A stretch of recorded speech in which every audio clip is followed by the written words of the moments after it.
Thank you very, very much.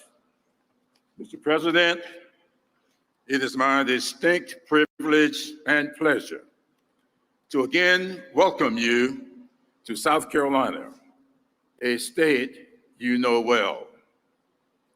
You promised during the 2020 campaign and your inauguration to be the president for all Americans, not just those who voted for you. Your administration's record of delivering for this red state is a testament to your fulfillment of that promise. Your commitment to building bridges goes beyond just political divides. Last week in Chicago, you said, "I believe every American willing to work should be able to say where they grew up and stay where they grew up." That's Bidenomics. For far too long, thank you. For far too long, communities like many of those I represent and others throughout the Palmetto State were overlooked by the federal government, and economic opportunities were denied for generations. Your policies, Mr. President, demonstrate that you understand that we must make America's greatness accessible and affordable for everyone, everywhere. Bidenomics is delivering in every corner of South Carolina, not just the communities that were already prospering. From here in Lexington County, all the way down Highway 321 to Allendale, from Pickens up in the Piedmont to Dillon in the PD, from Marlborough County in the Sand Hills to Berkeley and Colleton counties in the Low Country, high-paying jobs are being created by South Carolinians doing work that is contributing to the future greatness of America. That's what Bidenomics is all about. Thanks to Bidenomics, South Carolina communities will no longer be left out of the digital world, but instead, every single residence and business in South Carolina will have broadband access within the next 3 years.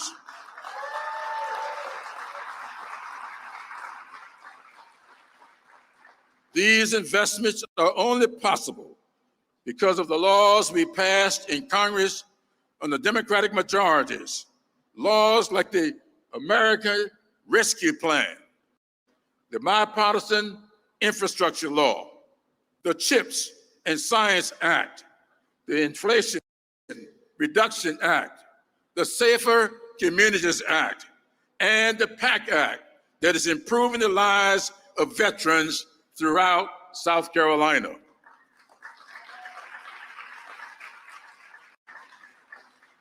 And none of my South Carolina colleagues voted for any of them, even though some of them are now trying to take credit for the benefits their constituents are enjoying.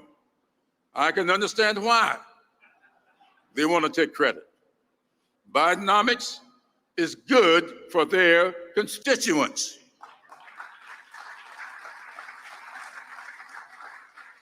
Bidenomics is good for South Carolinians. Bidenomics is good for America. Mr. President, I have known you for a long time, but more importantly, as I have said before, you know the American people, and you are demonstrating that day in and day out. Mr. President, welcome back to South Carolina.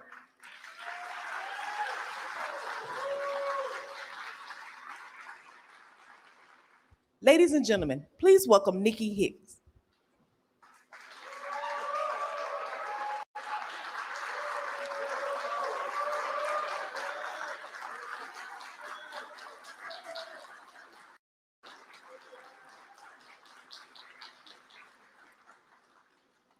Good afternoon, everybody. Hello, my name is Nikki Hicks, and I am an automation technician here at Flex, and I'm honored to represent the Flex employees here today. I'm a new mother with a happy, healthy 2-month-old baby boy. I grew up in the Georgetown, South Carolina area.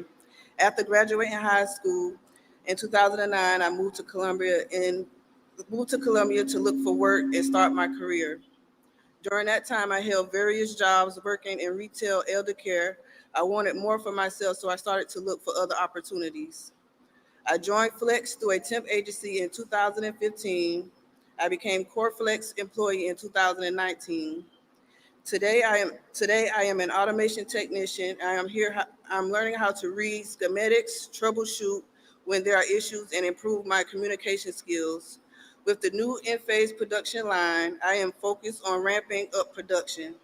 Now, being a female automation engineer is unusual, but I like that I am breaking new grounds and showing others they can do the same. My goal is to become a manager and run operations one day. I am also hopeful about the future. I believe I can continue my love of learning, advance my career, and support my family. I am grateful we have a president who understands these aspirations, a president who gets it, a president who cares and works about good paying jobs, and about families like mine. That is why I'm honored today to introduce the President of the United States, Joe Biden.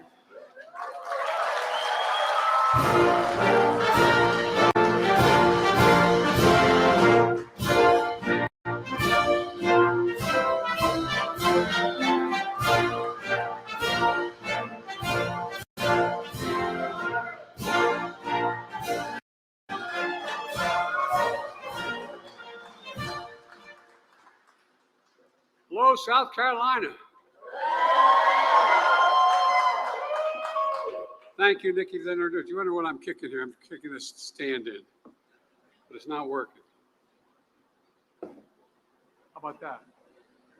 All right. Maybe I stand on and I'll be 6'4". Folks, thank you for being here. And I want to particularly thank my good friend, Jim Clyburn.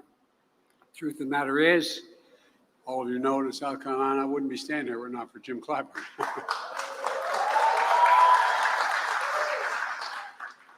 Jim has been one of the most consequential leaders in South Carolina history, in my view. He's tough, he's loyal, he's principled, and he let me. I'm going to tell you something. If he has your back, he always has your back.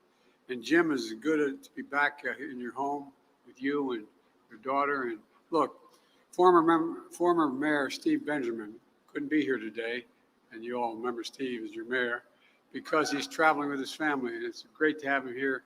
Have him part of our team. But his mom and dad are here. By the way, if you have seats, sit down. I'm sorry. I once said, everybody take a seat, and there were no seats. I said, Biden's so stupid he didn't know there were no seats. Anyway, also want to thank the leadership of Enphase and Flex for hosting us. You know, I'm here to talk about what we're doing to invest in America. And I mean invest in America. All of America, starting here in South Carolina. And to talk about the progress we made in building an economy from the middle out and the bottom up, not trickling down. When you build from the middle out and the bottom up, everybody does well. The wealthy still do very well.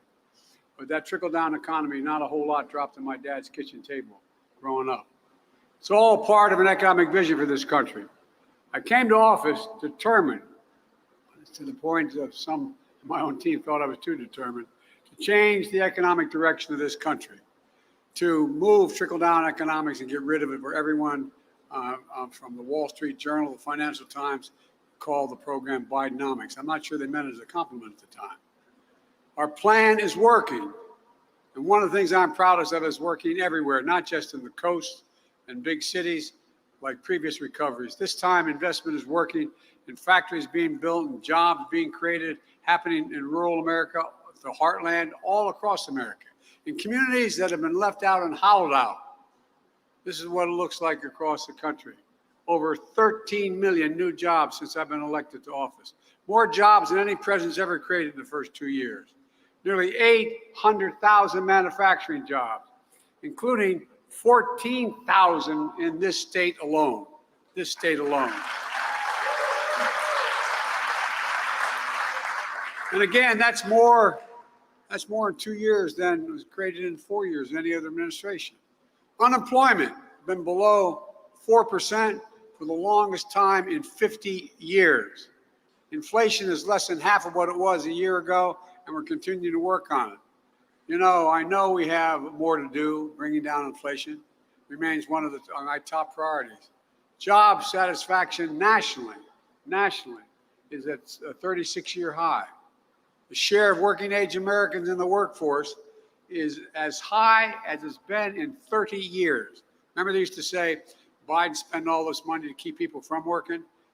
People are off the sidelines. 20 years high, higher than every single one of my predecessors. And to pay for low-wage workers, the pay for low-wage workers, has grown at the fastest pace in 2 decades. And folks, it's no accident. It's Bidenomics in action. Trickle-down economics has failed the country for decades. It means slashing public investment on things that helped America lead the world in innovation. You know, we used to invest 2% of our entire gross domestic product in research and development. You know what it is now? 0.7%. We used to be ranked #1 in the world in research and development. You know where we're ranked now? #9.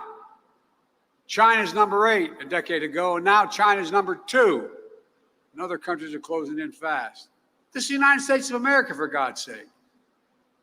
We used to have the best infrastructure in the world, rated #1. Now we're rated #13 in the world in infrastructure. How can you have the best economy in the world and not have the best infrastructure in the world?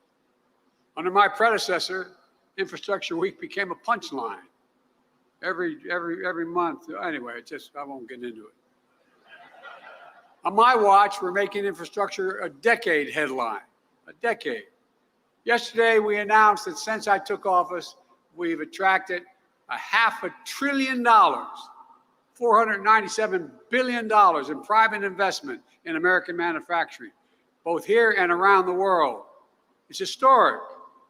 And it's Bidenomics in action. Instead of exporting jobs to cheaper labor costs, what we did for decades, we're creating jobs here and exporting American product, not jobs.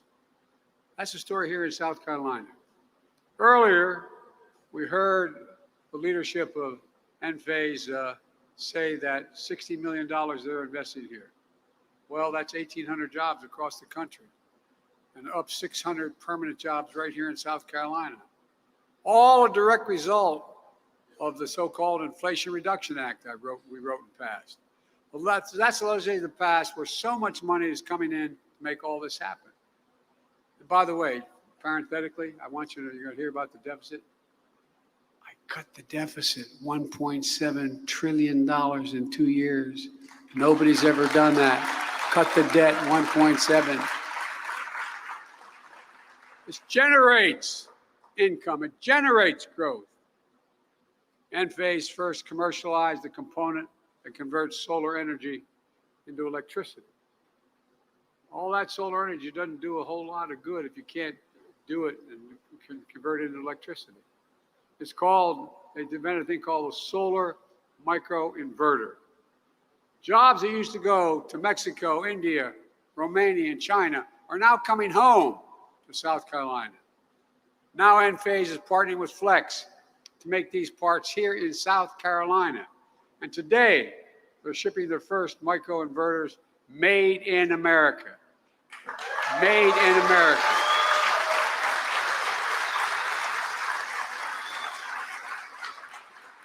And the good news is 90% of these jobs require intelligence but don't require a college degree.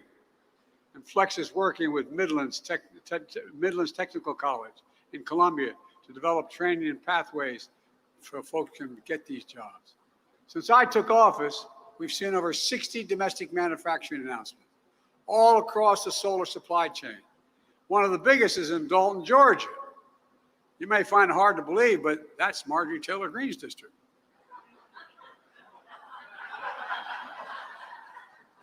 I'll be there for the groundbreaking. Look, just today, the Department of Energy announced new incentives for companies to bring solar power manufacturing back to our shores. We're in a real race. China's ahead of us. This is another step in helping us meet the goal of 100% clean, renewable energy electricity by 2035. By 2035, all electricity in America is going to be generated by clean energy. That's a big deal. It's saving billions of tons going into the air, pollution. We see the same story in semiconductors. Those small little computer chips the size of the tip of your finger that affect nearly everything in our lives, from your cell phone to automobiles to refrigerators to the most sophisticated weapon system. They need these. And guess what? America invented these chips. We're the ones that invented them. We sophisticated those chips. We made them what they are. But over time, we went from producing nearly 40% of the world's chips down to less than 10%. That's why we designed and I signed the Chips and Science Act. All these names don't mean much till you know what they produce, because I knew we had to reclaim America's leadership. Now, all over the country, semiconductor companies are investing a record hundreds of billions of dollars to bring chip production back home in Ohio, New York, Arizona, all across, like outside Columbus, Ohio. Intel is investing in 1,000 acres outside of Ohio, $20 billion. $20 billion. It's going to take 7,000 people to build the two, they call them fabs, factories, and it's going to take 5,000 permanent workers. Near Syracuse, Micron is investing up to $100 billion over the next 20 years, beginning now. In Phoenix, Arizona, TSMC is investing $40 billion, producing thousands of good-paying jobs.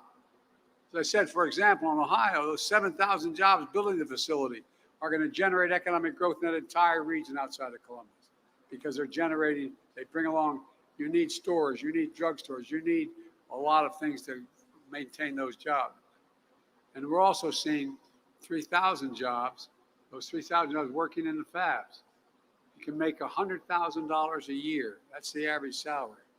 And you don't need a college degree. Making 100 grand. The middle class, this is a game changer. We're investing in the American agenda is about bringing supply chains home. Clean energy future, made in America. Before the pandemic, supply chains weren't something most Americans thought about. If I said to you 6 years ago, we're worried about a supply chain, you look at me like, huh? Well, I would have looked at you the same way. But today, after delays in parts and products, everybody knows why supply chains matter. We know for too long, China's dominated the production of raw materials needed for critical products. That's why we're building alliances with our friends all across the world, increasing our production here at home to create alternative sources for the minerals we need. Our goal is to bring full battery supply chain home. We create a battery belt stretching from Michigan to Georgia.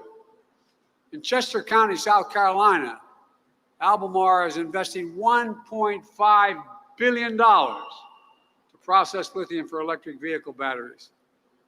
That's not only create 300 permanent jobs, but it'll lift up a whole community. Restore some pride. It matters. The lithium will power components like it's going to be being made in redwood materials near Charleston, where the company's making the largest investment in the history of this state. $3.5 billion to build a battery materials manufacturing plant, creating 1,500 jobs. That's another community changer. It's a game changer. And those materials will go into batteries that will be recycled by companies like Serbia Solutions, which is investing $300 million here in Richland County, creating another 300 permanent jobs. That's community after community after community. There's been that change, and it's on its way. You change enough communities, it's going to change the state, it's going to change the country. And Jim Clyburn's Institute, Promega Energy Storage Technologies, is investing $279 million to manufacture batteries, to store energy, to power the grid.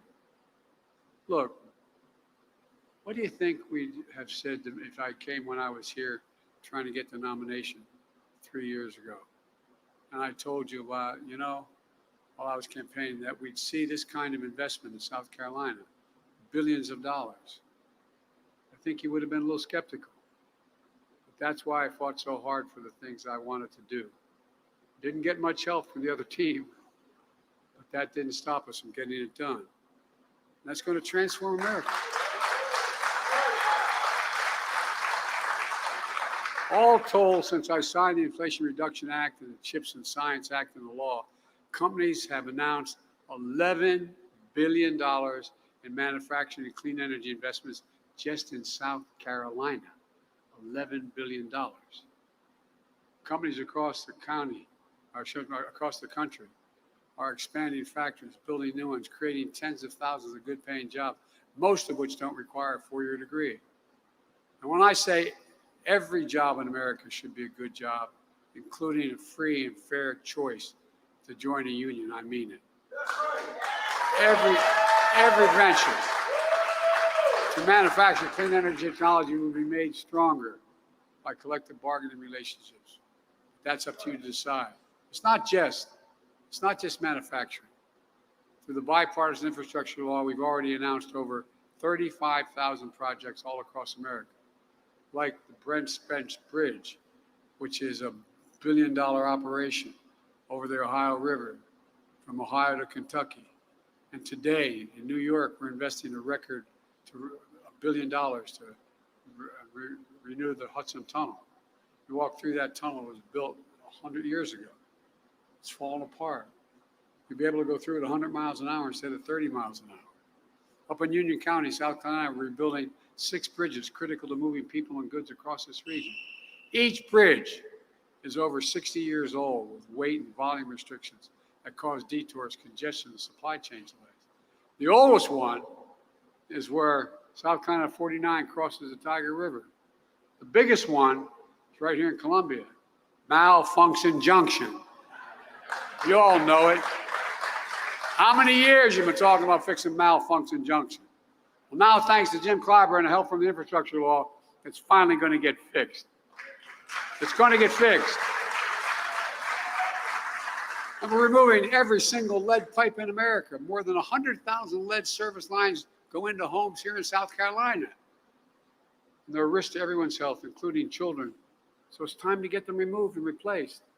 We're helping Richland School, District 1 here in Columbia, purchase 16 new electric buses. Because guess what? The diesel buses cause asthma. They cause problems. They cause additional problems.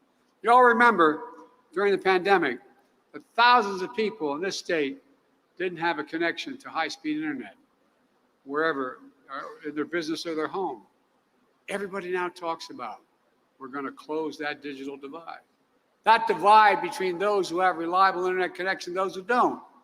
South Carolina is receiving $1 billion to close that divide, connecting every home and small business across rural America, rural South Carolina, that doesn't have reliable high-speed internet.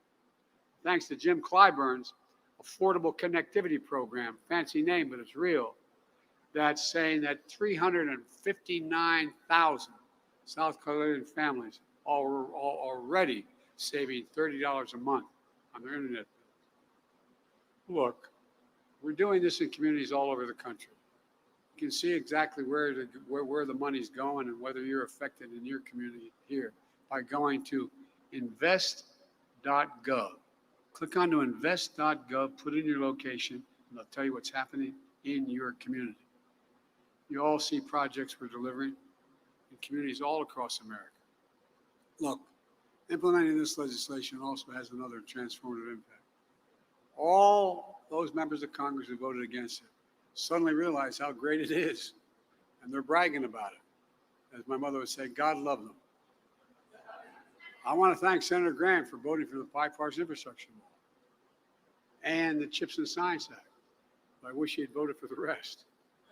Every Republican member of the Congress voted against the Inflation Reduction Act.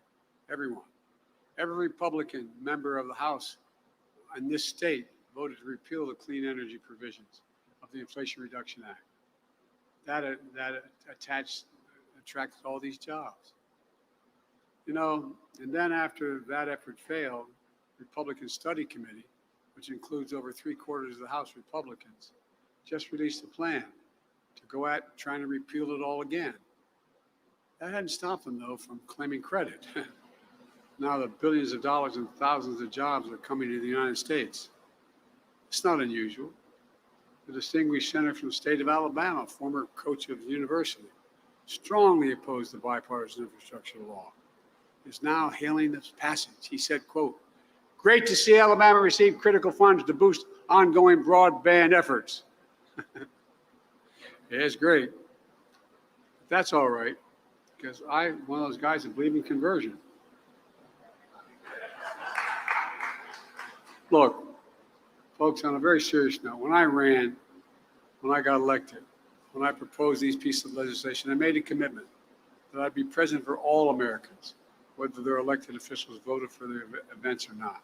All Americans, wherever you voted for me or not. And I've kept my promise. In fact, some analysis has said that the laws I've signed are going to do more to help red America than blue America. Well, that's okay with me, because we're all Americans. Because my view is, wherever the need is most, that's the place we should be helping. And that's what we're doing. Because the way I look at it, the progress we're making is good for all Americans, all of America. Let me close with this. I'm not here to declare victory on the economy. I'm here to say we have a plan that's turning things around quickly, but we have a lot more work to do. When I came to office, we had a fundamental decision to make. Would we continue down the trickle-down economic path, the policy that's failed us time and again, that grew inequality, that saw jobs shipped overseas, towns hollowed out? When I ran, I promised we would not continue down the trickle-down path. But here's the simple truth about trickle-down economics. It represented a moment when we walked away from how this country was built. Bidenomics is just another way of saying restoring the American dream. 40 years of trickle-down limited the dream to those at the top. But I believe that every American willing to work hard should be able to get a good job no matter where they live, in the heartland, in small towns, in every part of the country.